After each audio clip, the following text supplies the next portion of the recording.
Hi there, you're listening to Unnatural Selection, the show about newsy type stuff and things. My name is George. And my name is Adam. And with our powers combined, we are 66.6666% recurring percent of Unnatural Selection. Make sure you visit us at our salubrious home on the web, unnaturalshow.com. It's a podcast. It's a podcast about the news and all the terrible things that are happening in the world that sometimes makes you laugh. Laughter not guaranteed, but we'll have a go. We'll have a crack. Sometimes makes you laugh, sometimes makes you cry. So, top story this week. Donald Trump's extremely brief engagement in Iran has turned into a slightly longer engagement in Iran. It wasn't the kind of... strikes on Fordo that they did early last year where it was get out, claim victory. This has been more of a ongoing engagement, and it seems like Donald Trump, as well as the rest of the administration, is slightly unprepared. Are you saying, George, that they didn't have much of a plan for this whole engagement? Not so much. It's almost vibes. They just sort of vibed it out. Vibes-based military engagement. Okay. And they're saying it's a war, but it's not a war. And they declared war on us, and we didn't go, but the Senator, you described it as a war, but it's like, well, I did a misspoke. It's not a war. It's a discrete military action, in the words of one Vladimir Putin. So I've assembled a little timeline here so we can keep track of the fuckery. 2nd of March, Secretary of State Marco Rubio, during a press briefing, said that the US had initiated its operation because, quote, we knew there was going to be an Israeli action that would precipitate an attack against American forces. He argued that if the US had not preemptively gone after Iran before those attacks launched, American forces would have suffered higher casualties. And this has led more or less everyone to say, sorry, so who's calling the shots? Is it America or Israel? Because basically saying Israel kind of dragged us into a war by our nose and we didn't want anything to do with it. And then March 3rd, President Donald Trump directly contradicts Rubio's statement from the previous day, saying in the Oval Office, said he asserted his belief that Iran was preparing to strike first, saying, if anything, I might have forced Israel's hand. Then Secretary of State Marco Rubio walks back his initial comments following the president's remarks when he realizes he's living in a new reality. He denied that, saying that the US went to war because of Israel, saying, no, I didn't say that. And they're like, but Senator, here's the quote from one day ago. I was the same reporter who asked you that question, and I remember it.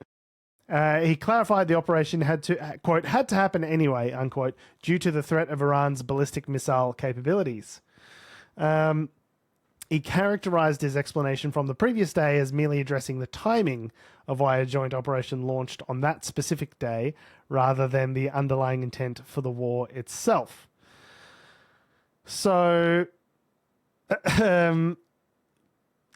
Secretary of Defense on March 4th, Pete Kegsbreath, Secretary of War, during a press briefing at the Pentagon, declared that Allied forces were making rapid progress, stating America is winning decisively, devastatingly, and without mercy, which is something the good guys always say, saying that US and Israeli forces were poised to gain complete control of Iranian airspace within a few days.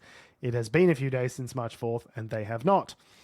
On the 5th of March, Trump urged members of Iran's military to lay down their arms, offering immunity. I think we saw some of that. He also claimed that Iranian officials were reaching out to negotiate a deal, saying his response was, you're being a bit late and we want to fight now more than they do. Pete Hegseth, that same day, warned the US had, quote, only just begun to fight and that far greater combat power would soon be deployed. He dismissed rumors of material shortages, asserting the US has the munitions and resolve to sustain the campaign, quote, as long as it takes, which directly goes against the whole we're not launching a forever war if you're saying we could go to war forever. 7th of March, Marco Rubio reportedly told Arab foreign leaders that the conflict could last several more weeks. He reiterated the administration's stance that the US is not actively executing a regime change operation, which again directly goes against a bunch of stuff that the other idiots in the cabinet have said. Pete Hegseth saying, "Oh, we're not after a regime change, but the regime did change." Like, yeah, okay, but it seems like Donald Trump was saying that we're trying to change the regime. Literally called for Iranian people to rise up. And change the regime. And then, when asked about who's going to take over in Iran, Trump's like, well, we had some options, but we killed them all. We killed them all. And then we had another round of guys that we thought could take over, but it turns out we killed them too. Which is evil and horrible, but it's kind of funny. It's very funny. No, I can't. Yeah, it is evil. But the thing with Donald Trump is he keeps saying evil shit. That is very funny. And that's why we've not, turned up to 1600 Pennsylvania Avenue with pitchforks this time. President Donald Trump on the 8th of March in an interview with the Times of Israel stated that the decision on when the war would end would be a mutual one made alongside Israeli Prime Minister Benjamin Netanyahu. He noted, "I'll make the decision at the right time, but everything's got to be taken into account." So that's where we are today. It's the 9th of March as of time of recording, and so it doesn't seem like there's any end in sight. It's gone from being like a really brief thing to like maybe a couple of weeks, then maybe 4 to 5 weeks, and then who knows? They had no plan. They were emboldened by their action in Venezuela. They thought the regime would just collapse. They've been goaded into it by the Israelis. To say that the tail is wagging the dog would be an understatement. Yeah, and tail's wagging the whole zoo at this point. It's really like evidenced by the fact that all these people in Saudi Arabia and Dubai and all this sort of stuff. Obviously, flights have been shut down because of the attacks. Well, the damage to there are thousands of foreign nationals stranded in the Middle East at the moment. People are stuck, and the US is like, "Have you tried taking a bus?" It's like you can't get home to stateside from Riyadh on a bus, Donald. Like, you got to have plans in place. This is why when you go to war, you don't just decide to start dropping some bombs. You have travel advisories. You have things in place so your citizens aren't caught in harm's way when shit goes down. Right. We also didn't mention the fact that Donald Trump has also, in the last day or so, called for Iran's unconditional surrender, which, so it's all those things that George just said happened, and then he was like, but we want their unconditional surrender. Unconditional. We're making a deal, but we also want their unconditional surrender. The best way to make a negotiated peace is to have unconditional surrender. It's not going to happen. And these interceptors. Dealing with an Islamic fundamentalist regime that is not going to do that. The other thing that they don't, and yes, they've hit large, the airstrikes are effective in some ways in the sense that, yes, some of the air defenses, large proportion of the air defenses have been taken out. They've hit... of whose air defenses? Of Iran's air defenses have been taken out. They have moved from military targets now, starting to target civilian infrastructure, oil refineries, because, schools, police stations, all the sort of stuff that... The school that was hit is definitely got hit. I think that's a real thing. We can all agree now. Trump says it was Iran. Trump's saying it's Iran, false flagging it. But yes, meanwhile, there's footage of an American Tomahawk missile hitting the fucking school. Yeah, it's obviously the Americans. It is a complete basket case, and there are now reports that there are American ground forces pre-positioning to get deployed to the Middle East. Isn't that the sort of thing that one should do typically before engaging militarily with... It's obvious, though, George, they haven't thought about this because they thought they could win it from the air. Just like in Libya, it went in and overthrew the regime and the people rose up. A fantastic example of military victory in Libya, the absolutely successful democratic state that we know today. But that being said, Iran is still launching ballistic missiles. They still have shitloads of drones. Those drones and ballistic missiles are still hitting the Gulf states. To say that Iran is somehow neutralized is crazy. Completely false. And they also have munitions that they can deploy that cost them whatever it is, hundreds of thousands of dollars, when the interceptors... Less than that, thousands, like 10,000. Tens of thousands, right? That they can launch very cheaply. And the munitions, the interceptors that the Americans and the Israelis have... Hundreds of millions. Cost unit. literally tens, hundreds of millions of dollars per shot. And they need to, I think it was $44 million per shot for an interceptor. And you need to use 2 or 3 to sort of guarantee that a missile doesn't get through. And as the military was backgrounding to the media before this attack was launched, they actually don't have a lot of these interceptors just lying around because they've been giving them to Ukraine, because they've been, giving them to Israel during this Gaza conflict. So it's not like there's a stack of these just lying around. So the US is now in the unenviable position of going, oh yeah, we'll talk about a ceasefire, and Iran's like, we don't want a fucking ceasefire because that's just going to give you guys time to rearm and stock up, and we don't want that. Like, we want to make you feel the pain of what you've done, right? And they've obviously war gamed this out. They're not hitting the Gulf states for fun. This is a war game exercise for them in terms of how to respond to to this kind of situation, right? They're trying to drag the whole region into the conflict. They want to piss everyone off. Yeah. Now, look, they're hitting mostly Sunni, states. But either way, Iran being Shia Muslims, yeah. But by hitting all of the oil producing states, what they're doing is they're crippling, or trying to cripple, or disrupt, shall we say, disrupt's a better word, the world economy, which they are to a certain extent. Doing successfully. So we talked about it last week, the Strait of Hormuz, where 20% of the world's oil passes through, is effectively shut. It's open. But it's like no one's willing to drive their boat through there. We'll have military escorts going through the Strait of Hormuz, and all the shipping providers are like, absolutely fucking not. What are you talking about? It's not particularly wide. Now the Iranian Navy has, for all intents and purposes, has been destroyed, but they can still close the strait with mines. They've obviously got short-range rockets. They've got drones. Yeah. And LNG production, I think it was Saudi Arabia, has like completely halted all of their LNG production at the moment. These LNG natural gas facilities are not the sort of thing that you can just like switch on and switch off, right? Like it's critical infrastructure. It needs to keep, I think it was LNG.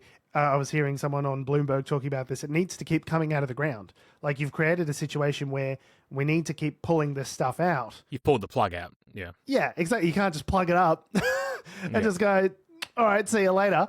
They need to keep pulling it out of the ground. And then that means, okay, well, where do they do? There's only like a finite amount of time before, they can store it and put it aside somewhere. Like, at a certain point, it needs to start going somewhere. Or is that, I'm thinking of oil production. Anyway, the point is, it's causing massive bottlenecks all along the supply chains. Yeah, all different sorts of, between, petrol production, natural gas, all of these things which are critical to the functioning of the economy and critical to like the production. Natural gas is like critical for the production of fertilizer. And so you can see second and third order effects where it's like people in poorer countries are not going to be able to, plant their crops when they would be planting their crops. Because India, India, it's completely fucked everything. Traditionally, it was a Russian. Well, not just traditionally, but Russia was making up a large part of India's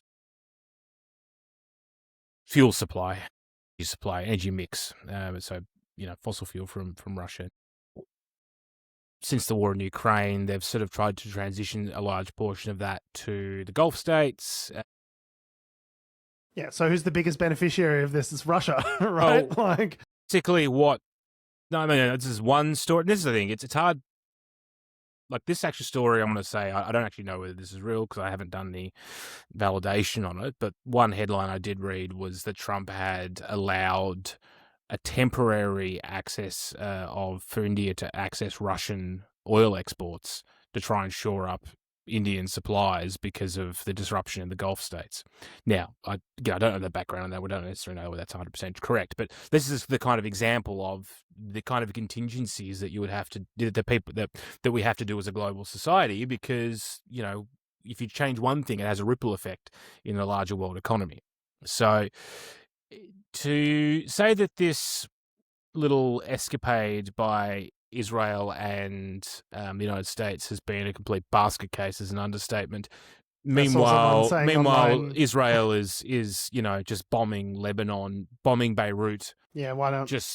Because quote unquote Hezbollah are a threat. I mean, and this is the crazy thing is that for the last 9 months, 12 months, we've been hearing from both Israel and both the United States that, Iran has been finished, like we sorted out their nuclear thing, there's no threat. Hezbollah has been neutralized, we took them all out with our crazy pager operation, how good are we? And now, next minute, oh no, everything is an imminent threat. They were about to attack us, it's an imminent threat, we had to hit first, which is nonsense. And then you've got Lindsey Graham going, well, you can't wait for it to become an imminent threat before you do a preemptive strike, because that's the whole point, is so it doesn't become imminent. And it's like, you are just openly admitting to breaking all of the international laws surrounding conflict. It's just like, I read somewhere someone said Benjamin Netanyahu is the worst president that America's ever had. It's like, it's hard to say he's not fucking pulling the strings right now. Like, I mean, I don't know if it's some Jeffrey Epstein fucking compromat that they've got on Trump that they're hanging over his head, but whatever it is, he really seems to want to do Israel's bidding. He's getting led around by the nose by the Israelis, and everyone else has just kind of got to go along with it. The Australian government's going, yeah, we're really supportive of this war that we know nothing about and haven't been looped in on, but we're supportive. I don't know what the Prime Minister said, but I'm supportive. Yeah, that's a good reference. I'm happy you used that one. Every Western country, every Western leader has kind of just been sort of saying the same sort of line that we sort of generally don't like Iran, but want everyone to de-escalate. And so that's not happening. It's asking someone to de-escalate after a Tomahawk missile goes off at a girls' school, killing 175 young girls. It's just like, it's so detached, killing their head of state, just assassinating them, who was also a religious figure. This is their pope, right? This is their central religious figure for their, religious movement. And then to just go, whoa, everyone just like, calm your farm, pump the brakes, Turbo, like, just calm down. Why are you so upset? It's like, I don't think you guys understand the fucking Pandora's box that you guys have opened here by doing what you've done. Yeah.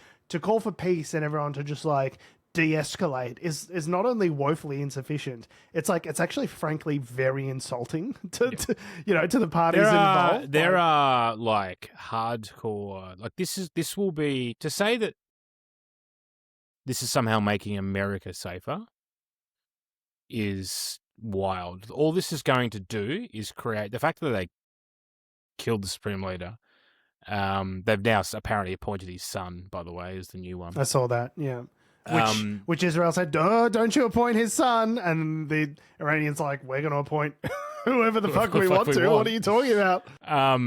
He's also going to be on our kill list, says Israel. It's like, okay, who was the moderate that what were you going to put in? Like, fucking Abigail Spamberger in as the Iranian Supreme Leader? Like, we're going to put a moderate in there? Like, what were you hoping for? This is just going to create an entire new generation of jihadis. After, 9/11 and the sort of the war in Iraq, and there was like a generation of people that just became jihadis that either went to fight in the Middle East or were inspired to do homegrown things, in various Western countries. And I felt like it kind of felt like we'd sort of, that was starting to wind down. Maybe not. Maybe just the security agencies have gotten better. There was sort of commentary about this. Like the young generation in Iran is not, up until this point, has not been as radicalized as previous generations, because there hasn't been this kind of military intervention, in their space in the Middle East. And so there was talk about, I think it was Ben Rhodes, the former Obama national security guy, was talking about how, in recent years, there's been talk about a potential opening there with Iran via connecting through this younger generation that doesn't have the same antipathy towards America that the older generation, the hyper-conservative theocracy does. And it's like, well, that's gone. Like, well, even if I mean, I hate us at this point. There might be a majority of people that don't like the regime in Iran. Actually, I read something, and look, I think it was an AI piece, but it raised a good point. Is that this concept of being caught between two worlds? There are probably a group of people in Iran that are probably like, they don't like the regime. They don't want to be governed in that way or to be part of that society. However, they also see the West as this, this overriding threat to their existence. And so they're kind of in this middle ground of like, well, what are we? Who are we? And again, I looking through it, I was like, oh, this has been written by AI, but because it's got all the dashes through it, right? The M dashes. Yes. The M dashes and the moreovers. It's a dead giveaway. It did make me think. I was like, well, yeah, that's a good, because they are getting attacked. And there are people that are dying. Like, if you're an oil refinery worker, sure, you might hate the regime, but, if your husband goes to work one day and gets bombed by an Israeli or an American jet and dies in a fire at an oil refinery, you're not exactly going to be thrilled with the freedom that's being provided by this crazy war machine. No, thank God they killed my husband. Yeah, I'm so relieved. Probably a good way to segue to the Iranian ship that was destroyed or sunk by the US. So the Iris Dina. We'll come back to God's divine plan, but yes, go on. Yes, we'll come back. So the Iris Dina was an Iranian frigate that had visited India for a international naval sort of like exercise. It was more of like a pageant. Yeah, it was more of a marching sort of festival sort of thing where they were.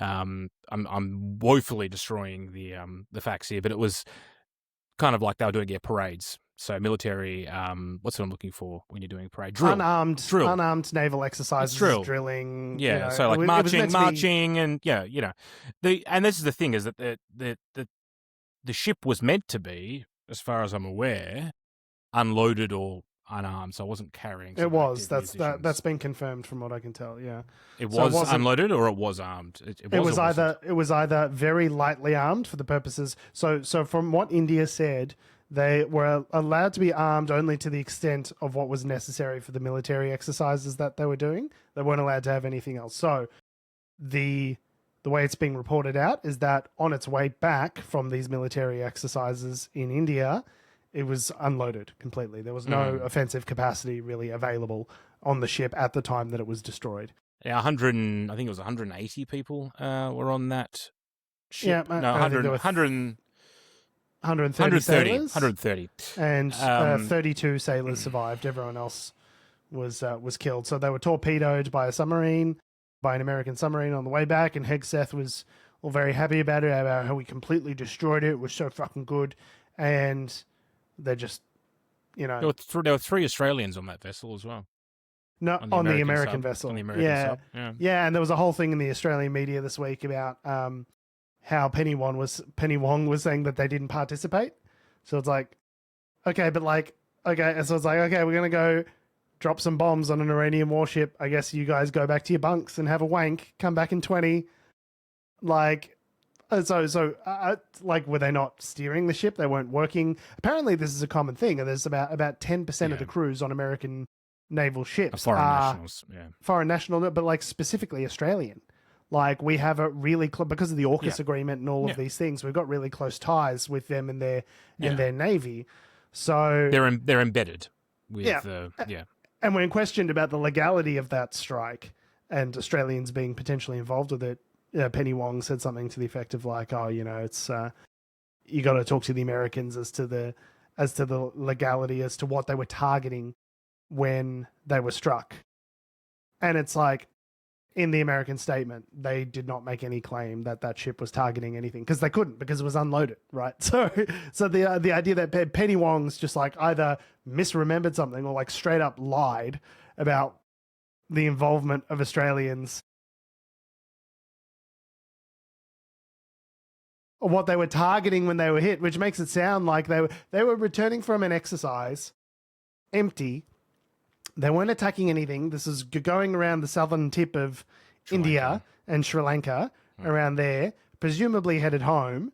They said, oh, we don't know what they did in the intervening week. They probably thought, we don't want to head home immediately because we'll get bombed by the Americans. And then that's what happened, right? So, you know, like... I mean, there's been a lot of stuff online where they were saying, oh, maybe the ship was going to make its way to Diego Garcia, which is where they've got an American base. You know, caused some... But again, if it didn't have any munitions, then... Like what threat? Anyway, and you know, Diego Garcia is like a 5 or 6 day sail away. It's not close. And this is another point that to go back to the Iranian thing and like how they're bombing, you know, sort of Gulf regions, Gulf countries that are near them. Mm. If you listen to the Iranian foreign minister interviewed, I think it was on MSNBC this week, he said, well, we're attacking US bases. And that's where they're based, is in all around us in all of these Gulf countries because they're all allies of the Americans. Like, we're not just bombing Gulf countries for the sake of bombing Gulf countries. We're doing it because he that's apologized. where you guys are shooting us and he was from. like, we won't shoot you again if you don't shoot us. And then they kept going. So yeah, the big question was whether or not, you know, this sinking was quote unquote legal. It was not. And it certainly wasn't legal to just let dozens of soldiers just drown after you've hit them and disabled the boat out in the middle of nowhere. They had to get, you know, Indian and Sri Lankan, you know, rescue Navies, operation, naval ships to come out and rescue them. And that's, as a result, only 32 of those sailors survived. So they've gone out, just murked these guys in the middle of nowhere, in the middle of the water, and then gone, all right, see you later. Have a good time. Like, prisoners of war, like, used to be a thing, but if we're not actually at war, then we could just blow stuff up and walk away. See you later. Good luck. I mean, the rules of war should apply in this situation, whether there's been an act of war declared or not. It's you know, the last time this happened was when the Brits torpedoed a Argentinian battleship or cruiser, the Falkland Islands, and that was contentious at the time as well, and that was a much clearer conflict than this one is. Yeah, battle over the British sovereignty and in the middle of fucking Argentina. That's been a big talking point this week. Fairly sad, I think. You know, given the loss of life. I was shocked when I saw it. I was like, oh, this has just gone to a whole other level, right? Like, we're not just talking about this is how a world war happens, this is how it starts, right? All these other parties get dragged in. I hope you didn't want a broader regional conflict in the Middle East, because this is how you get a broader regional conflict in the Middle East. You're doing all the right things in order to bring that about, if that's the goal, right? Yeah. Another thing just to think about as well is Iran's been targeting Amazon data centers as one of their target packages. Again, trying to make the world feel the pain of what's going on. Now, 3 Amazon Web Services facilities were hit in 2 different countries. Now, Amazon's got a fair amount of contingency. They just spin up other servers and offload the data. But the point being here is what we're unsure about, and what Amazon won't reveal, is what's the number? How many data centers do you have to lose before things start to go offline? How many beans is a hill of beans? Yeah, so typically they'll have multiple data centers within an area, a region, and they're very secretive about what they do. But they don't say how many there are. This is the thing; they don't tell you. You assume that there's at least 2 or 3 sort of interconnected nodes in a region, because that's what you would need for redundancies and fail-safes. There might be more. Now, you take out one, that they have redundancies in place, as you say, exactly for this reason. If there's a fire, if there's a flood, we offload the data, and some of the other areas can handle the scale up in load and data, sort of transfers and whatnot. But you're right. There comes a point, if you destroy 1, 2, 3 of these, where whole sectors of the economy. And we've seen this when there have been Amazon Web Services outages or Microsoft Azure outages here in Australia. They'll be like, all the banks are down for a day. And it's like, what do you mean all the banks are down? It's like, well, they all use AWS for some part of their tech stack. And if that doesn't work, nothing works. And so Yeah. it's like, today you can't make payments at Woolies Yeah. because everything's down. Yeah. And it might be something fairly innocuous. It might just be like a third-party software that enables one little part of the function within. Here's how the front end loads. Yeah. Here's how the user interface loads, as it relies on Amazon Web Services to render. And that all of a sudden, one that part whole of the stack application doesn't is now load, so the broken. whole application dies, right? And then all the users to the application. So, and because we are increasingly, in terms of technology, we're using SaaS-based or software as a service-based products, which are hosted in these cloud centers. The point I'm raising here is that, and the AP who wrote this article wrote out, is that obviously the Iranians have gotten onto this. You don't hit 3 accidentally; they've deliberately targeted these. So we are in a world now where it's not just your energy infrastructure and your your military infrastructure that's getting hit. Your utilities. They're now your whatever. taking out, like communications. I guess it's another form of communication, but it's like not just communication. It's like, I don't know what the right tech word stack is. on which the economy runs. Yeah. Right? So keep this in mind, for any other conflicts that may pop up, that this is something that will become a tactic we'll see moving forward. And given we're in a particularly volatile world at the moment, I shudder to think as to what, what's on Russia's targeting list in Poland, for instance, right? Or vice versa. It's and these data centers are uniquely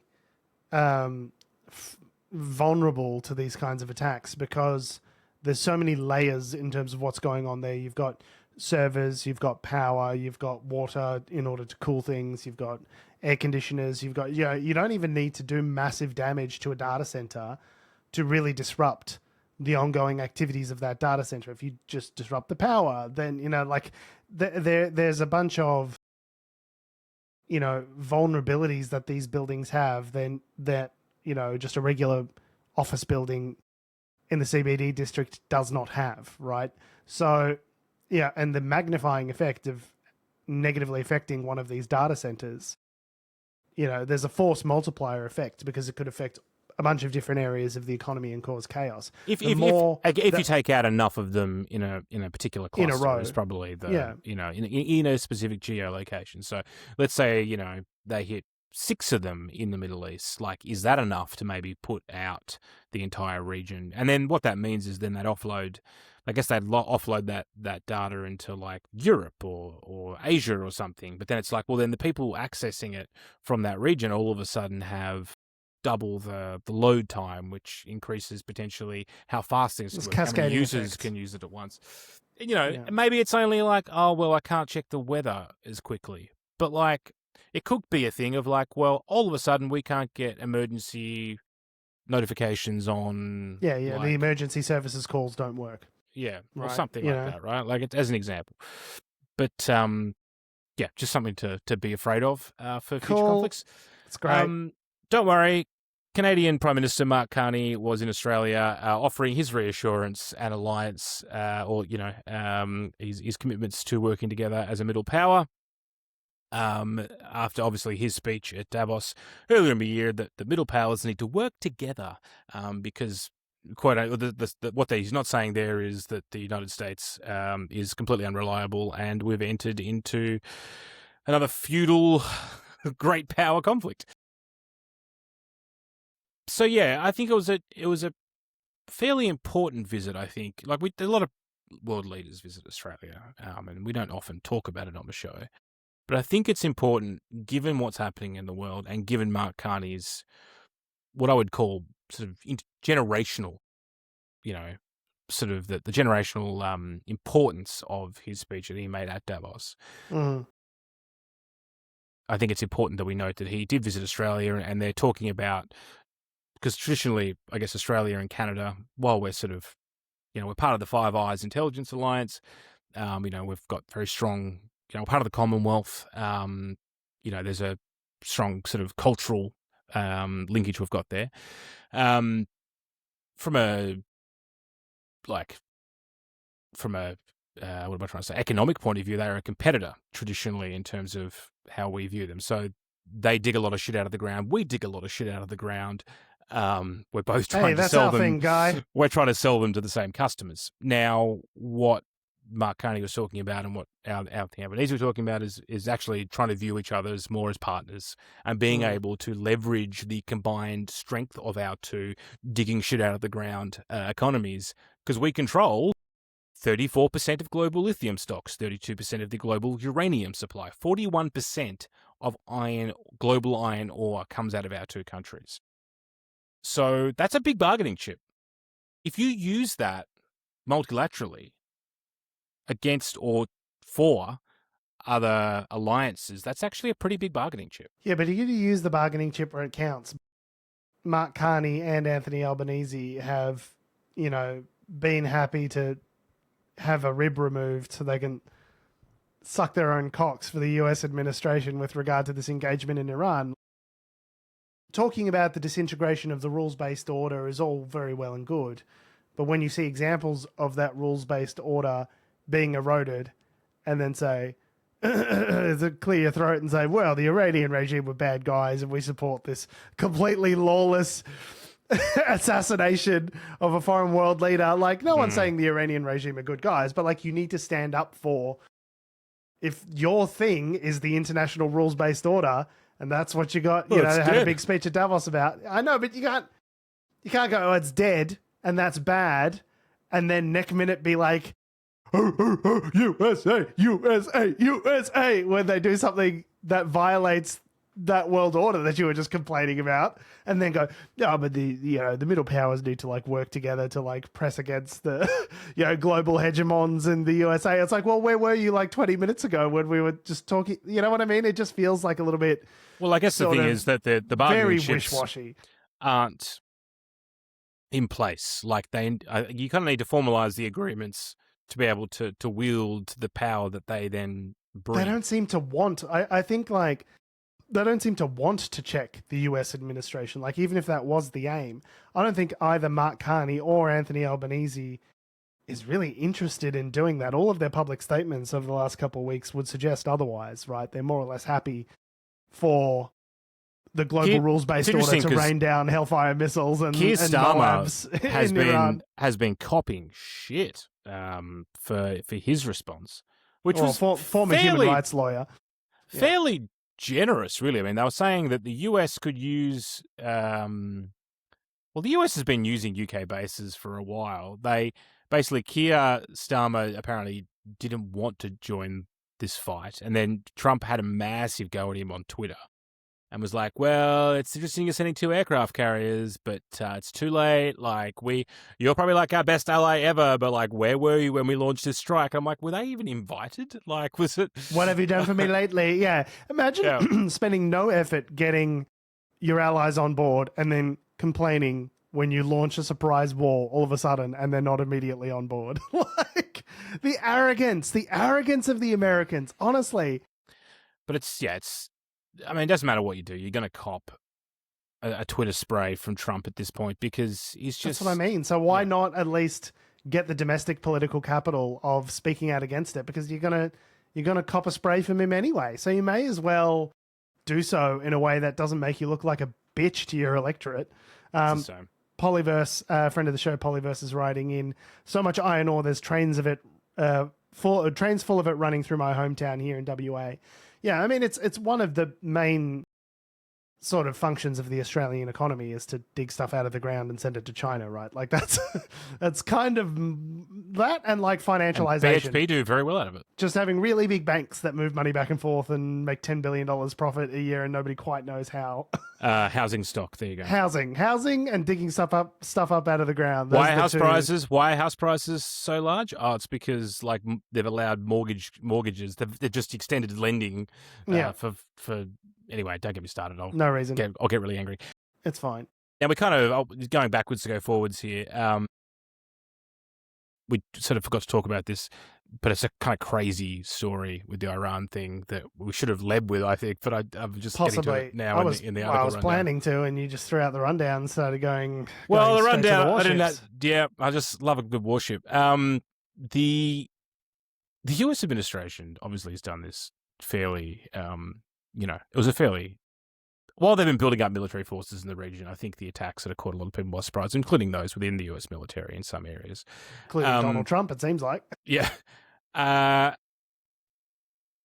Obviously the justification, which George talked about at the start of the show, has been the lack thereof. Well, there's been justification. It's just been different Horseshit. Justification depending on what day it is. It's Tuesday, we're going to say that it's self-defense. Wednesday, it's a preeminent strike, a preemptive strike. Yeah. So the US military commanders, the local commanders in the region, have been having to justify why they're doing this to their troops. And, one reason that's been nominated and complained about is that basically we're doing this war to bring about the end times. The biblical end times, as it were. Let's go. I'm over it. Let's fucking end this shit. Let's bring about the apocalypse. I'm so done. I'm so fucking done with this. Let's go. 4 horsemen. Let's go, bro. So there's an organization called the Military Religious Freedom Foundation, which says it has received more than 200 complaints from service members across all branches of the armed forces, including the Marines, Air Force, and Space Force. One complainant, identified as a non-commissioned officer, an NCO, in a unit that could be deployed at any moment to join operations against Iran, told MRFF in a complaint viewed by The Guardian, we're quoting from a Guardian article here, that their commander had urged us to tell our troops that this was all part of God's divine plan. And he specifically referenced numerous citations out of the book of Revelation referring to Armageddon and the imminent return of Jesus Christ. He said that President Trump has been anointed by Jesus to light the signal fire in Iran to cause Armageddon and to mark his return to Earth. The beacons are lit. Gondor calls for aid. This is insane. And it's not the first time this has happened, and there are... Pete Hegseth has some reference to the Crusades as a tattoo on his body. Like, he has explicitly... He has the Jerusalem cross tattooed on his body. Right. From For the fun. Crusades. For fun. Yeah. Normal, cool stuff. These guys, it's so funny. They're like, the Iranians are religious zealots. They're crazy. And then, meanwhile, Trump's getting... Show the pastor thing. Show him the pastor thing. Okay, so there was this incident this week of people laying hands on Donald Trump. An incident of hand laying. And it's so hilarious that they accuse the Iranians of being religious zealots, which they are. It's a theocratic regime, explicitly. It's in the name. But, like, to do that and then to also do this is crazy making. I feel like I'm taking crazy pills. I'm insane. Presence today, lifting up the arms of our president. We pray for your continued blessing and favor to rest upon him. We pray for wisdom from heaven to flood his heart, his mind, and Lord, you will guide him in these challenging times that we're facing today. I pray for your grace and your protection over him. Yes. I pray for your grace and protection over our troops and all of our men and women serving in our armed forces. And Father, we just pray you'll continue to give our president the strength that he needs to lead our great nation as we come back to one nation under God, indivisible, with liberty and justice for all. We pray your heavenly blessing upon him in Jesus' name. Presence. What in the Ayatollah? What the fuck was that? So just for the listeners, this is the Oval Office, and they're all laying hands on him. He's bowed down. There's like 20 people. Reflection. There's like 20 people. There's a whole soccer team just laying hands on Donald Trump. On Donald Trump is happening right now? And on each other. I mean, it sounds like a scene out of a Jeffrey Epstein clip, but it's a religious thing. They're just laying hands on each other. Yeah, I mean, this is obviously it's a religious thing, but they're all pastors, so from the evangelical section of American Christianity, I guess. There is. Do we know he was bowing his head in solemn reference, or had he fallen asleep? Do we know? Both. It's convenient. He just wakes up. He just goes, "Oh my god, what are you doing? Why are you touching me? Get your disgusting hands off me, you pleb." Hegseth is the Secretary of War now. Who's the Secretary of Defense? Stop saying Secretary of War like it's a real thing. It's a made-up thing. If I make a business card and call myself the Secretary of War, it doesn't mean that that's not my job title. Yeah. I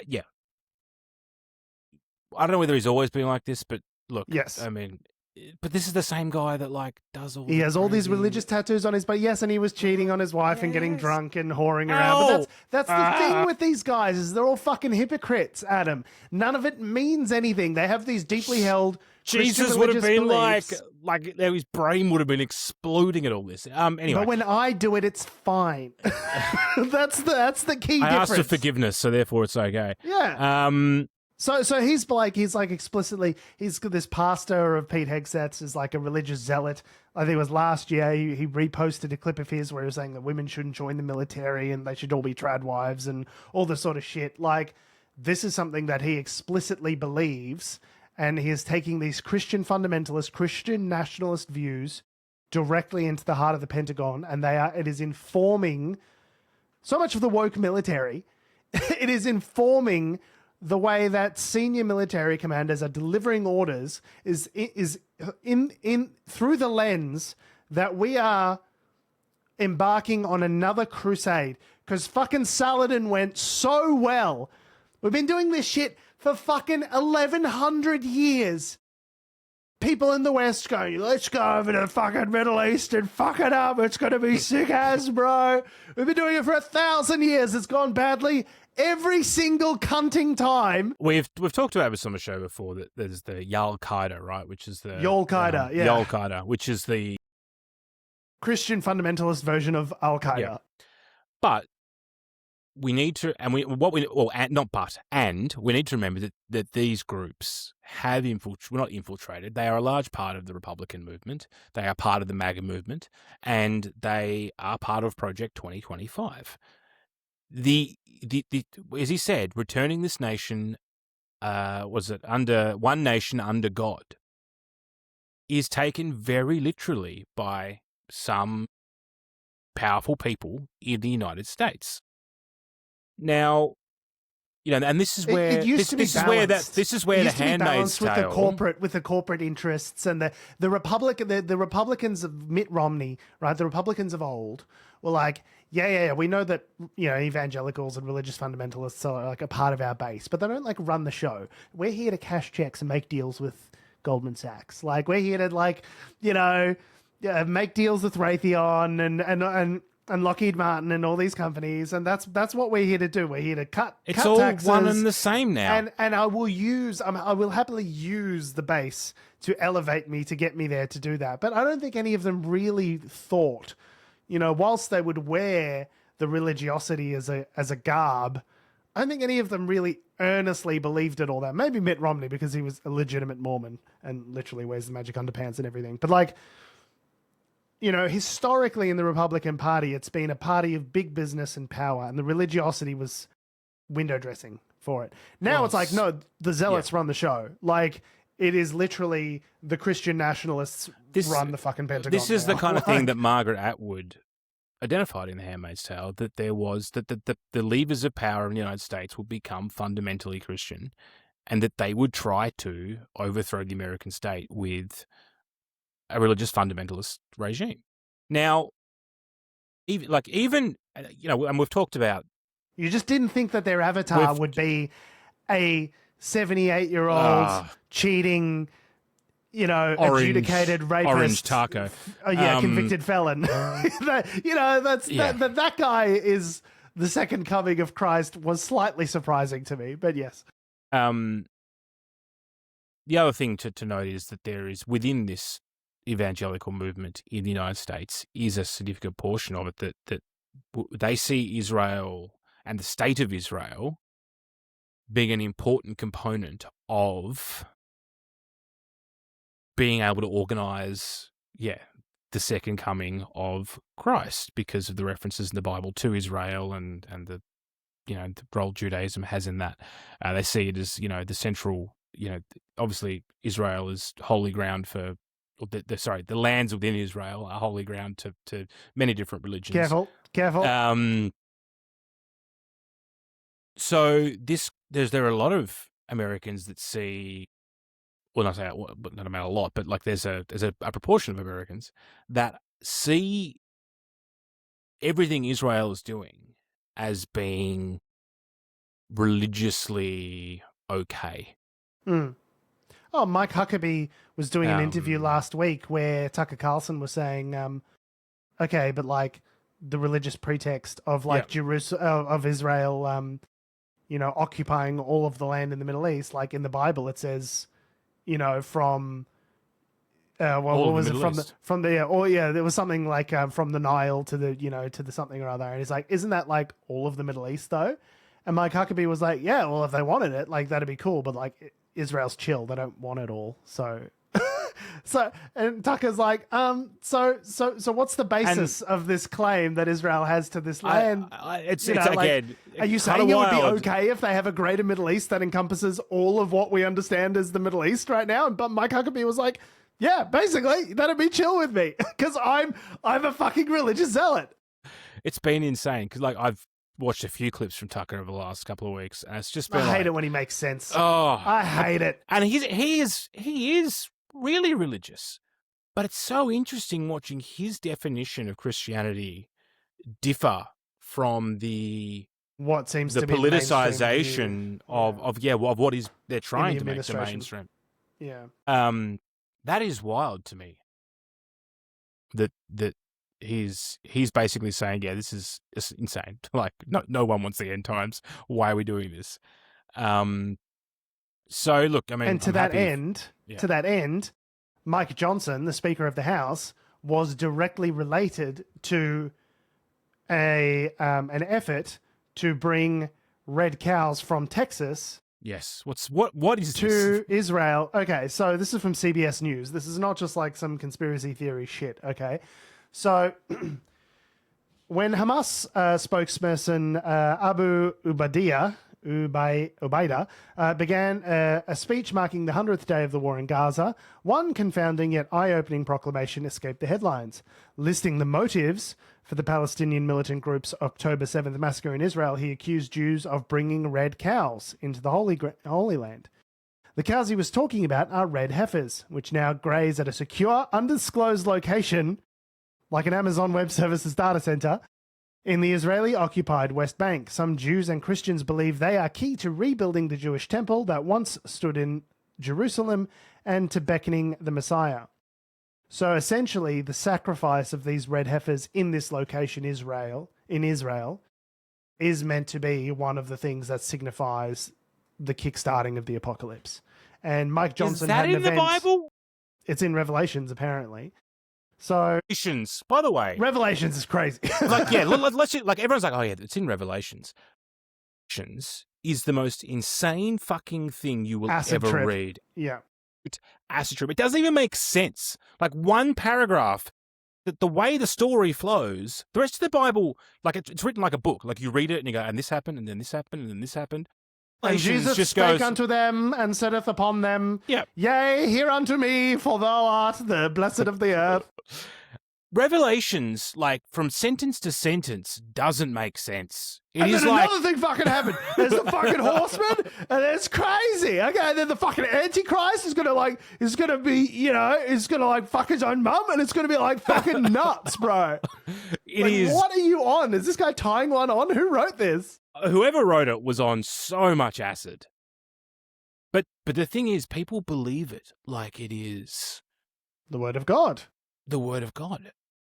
I guess the thing was, the Council of Nicaea, if you're the Catholic Church back in 400, 500, whatever it was, 900, I can't remember what exactly year the Council of Nicaea was. But if you're the Catholic Church at that point, you've got to have the good stuff. You'll be forgiven. You'll get to go to heaven forever.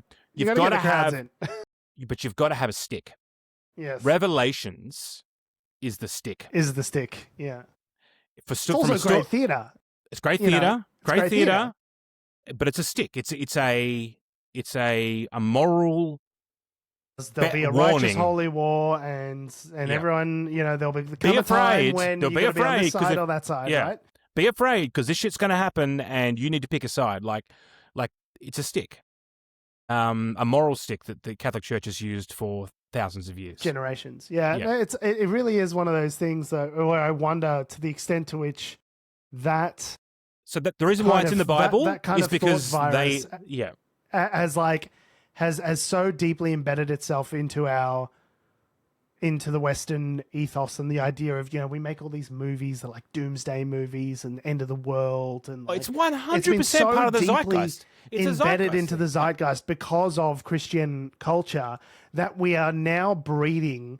It seems like a generation of accelerationists who are like, because of the poly crisis, right? Because of what's happening with Trump, what's happening with global warming, what's happening with AI. I think a lot of people are starting to feel like, maybe the end really is coming, and we need to speed it along, right? Like I really do think we're getting into a very dangerous sort of tipping point societally, where it's almost like people when nuclear war was a thing back in the 70s, the concept. It's that same sort of vibe, but existential crises, right? But the thing was, people were like, we don't want that to happen. It almost feels like now people are like, they want it. Let it rip. Anyway, point being, Revelations is crazy. Keep going. So, Yitzhak Mamo, part of a group committed to seeing a new Jewish temple built in Jerusalem's Old City, spoke with CBS News and said basically, it's basically the Bible's not a story. It's literal, it's God's word, and this is what God wants us to do, and so we're going to do it. The place where these red heifers would need to be sacrificed in order to bring about the end times, and why that's a good thing, that's still not clear to me, but yes, is the Dome of the Rock and Al-Aqsa Mosque, which are some of the holiest sites in Islam. So it seems like their explicit aim is to take over these Islamic holy sites for the purposes of sacrificing these red heifers there in order to bring about the end times. And then what? You put up a deck chair and just wait it out? Watch it burn. Yeah, basically. Like how long after the cows are sacrificed? I don't know if there's like a hard timeline on that. Like 5 minutes, or is it like a couple of days, or 7,000 years? Like, I don't know. At the recent National Gathering for Prayer and Repentance in Washington, D.C., Mamo spoke of his heifers and his hopes for a third Jewish temple. The gathering was convened by U.S. House Speaker Mike Johnson, who watches his son's porn usage via an app, who gave a keynote prayer before a who's who of evangelical leaders in Congress. People spoke. Many American evangelicals believe the red heifers will usher the second coming of Christ. We're going to accept the Messiah, and we need the Messiah to come. Brian Stinson, a Texan who helped bring the cows to Israel, said at the gathering, "For me," this is great, "for me, the red heifer is red for the blood of Jesus Christ. That's why it's red."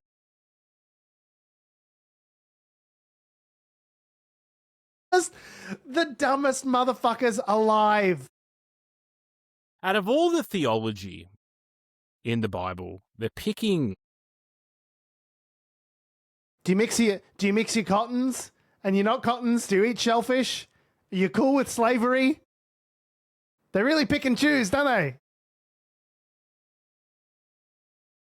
Anyway, it's yeah. So the point being is, like, when we say that there are religious fundamentalists in the regime that are also like quite keen for Israel to fuck shit up because they see it as a way to bring on the end times, we're not joking. Like, this is that's literally not an exaggeration.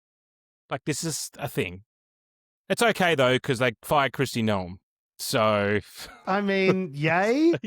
Great, I guess. So there's accountability. Don't worry, there's accountability in the regime, George. Sort of, in some sense. So any administration that had seen what Kristi Noem was doing with border enforcement and ICE, over the last year would have fired her years and years ago, well, a year and a half ago, when she first started.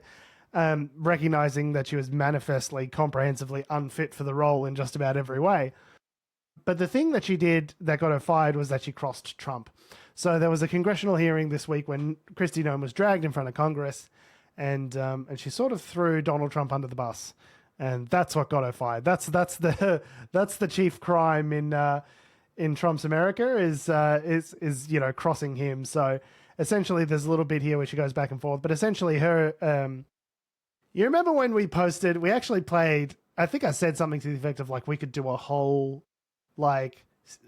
breakdown episode just of Kristi Noem's social media feed.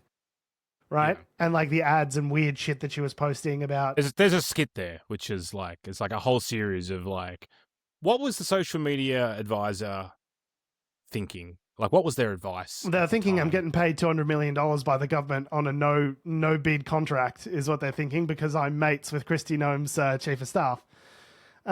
So here's a slice from some of the hearing, and then we'll talk about it. The president approved ahead of time you spending $220 million running TV ads across the country in which you are featured prominently. Yes, sir. We went through the legal processes, did it correctly, Did the president worked know with you were going to do OMB. this? Yes. He did? Mm-hmm. Yes. Okay. That's what got her fired. Did the president know you were doing that? Yes, he did. Did he? Mm-hmm.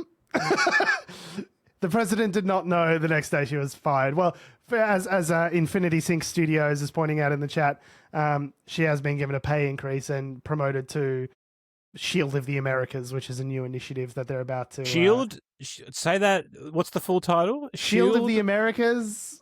Special Envoy for Shield of the Americas, isn't it? Yeah. We're literally turning in the Marvel Cinematic She's Universe. the special envoy for the Shield of the Americas. So she's the envoy to the Shield. So she's gone from being head of Department of Homeland Security, which is like a mega department that sits over a bunch of the security apparatus in the United States, which is one of the most important jobs one can have in the U.S. security. It's the one with the biggest budget at the moment. It is the largest, most impactful job. It's such an important job that Peter Dutton here in Australia created his own super ministry, which was a reflection of DHS, the Department of Homeland Security. Homeland Security, right? Which, to reflect the power that this role has. It's one of the most powerful roles you can have in the American security state. And she's gone from that to being... Special Envoy to the for the Shield. No, let me get it correct. Special Envoy for the Shield of the Americas. It's a made-up thing. It's not a thing yet. So I got fired from my job, but I didn't really get fired. I got a pay increase, and I got made president of George Tsipos Executive Studios that I've just created. What is the Shield of the Americas? That's what I want to know. Captain America's shield, surely. Anyway, so here's more from Kristi Noem saying stupid shit. And one thing, Senator, I think would be helpful to know is how effective that communications has been. That they were overwhelmingly effective in your name recognition. I personally to me, it puts the president in a terribly awkward spot. But how about specifically calling them domestic terrorists without any evidence of that? Sir, ma'am, I did not call him a domestic terrorist. I said it appeared to be an incident of. I think the parents saw it for what it was.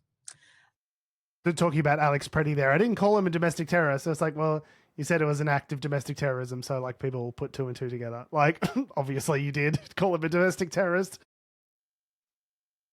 A 14-month-old dog is basically a teenager in dog years.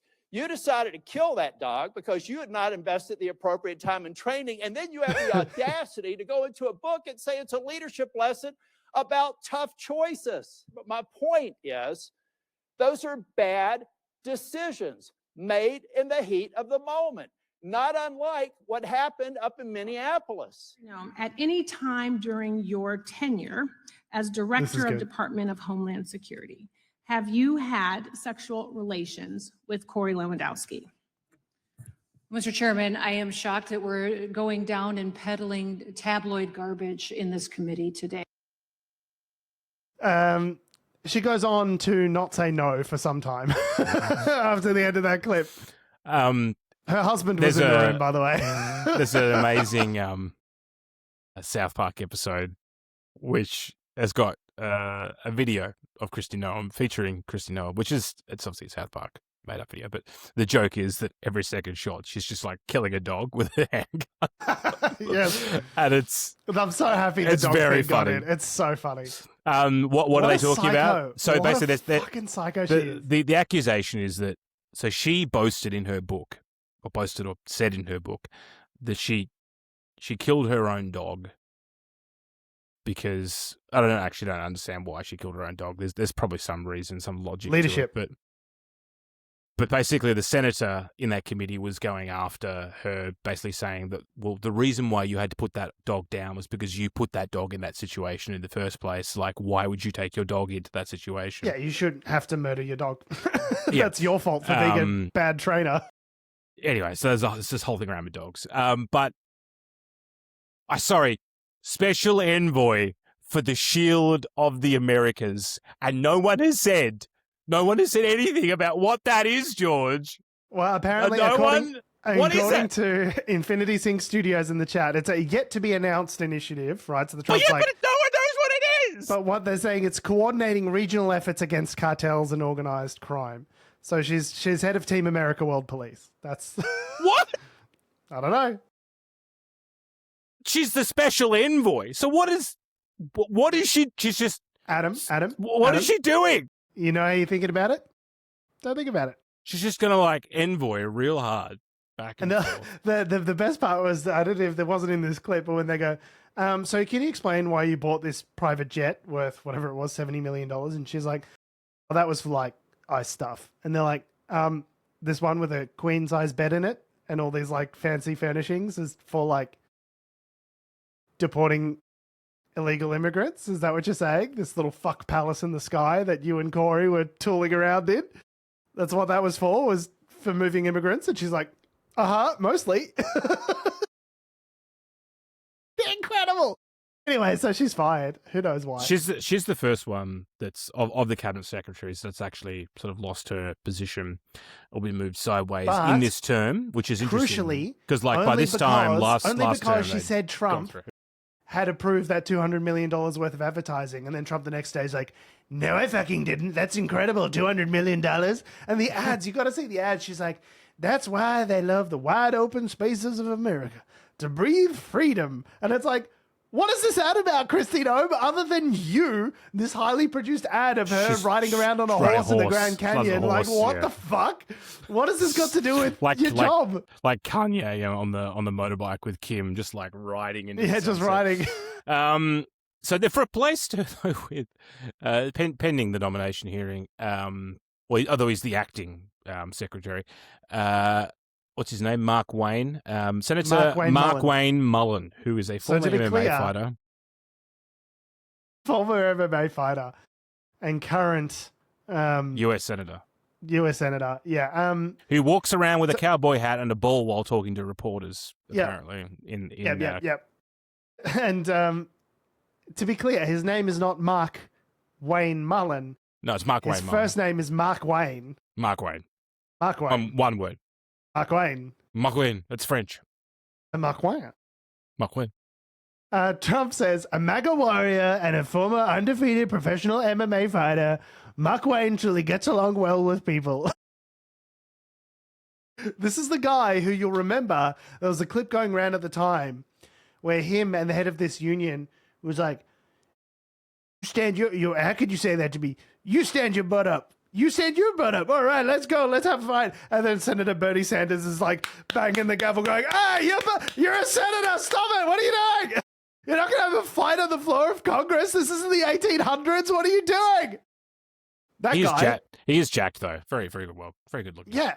Yeah, because he's a former MMA fighter and now he's going to be head of the Department of Homeland Security. This guy's Qualified. he like inherited a plumbing business from his dad.